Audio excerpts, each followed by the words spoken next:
क्या आप यकीन करेंगे कि दुनिया में एक ऐसी जगह भी मौजूद है जहां आग 50 साल से मुसलसल जल रही है?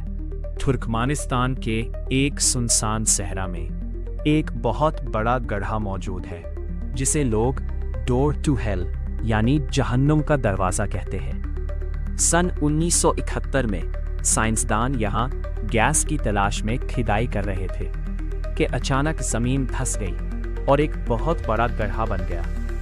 उस गड्ढे से जहरीली गैस निकलने लगी।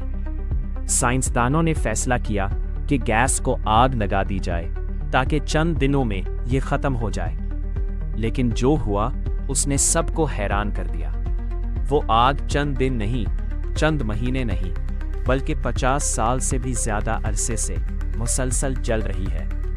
रात के वक्त ये मंजर इतना खौफनाक लगता है कि ऐसा महसूस होता है जैसे ज़मीन का दरवाज़ा सीधा जहन्नुम की तरफ खुल गया हो।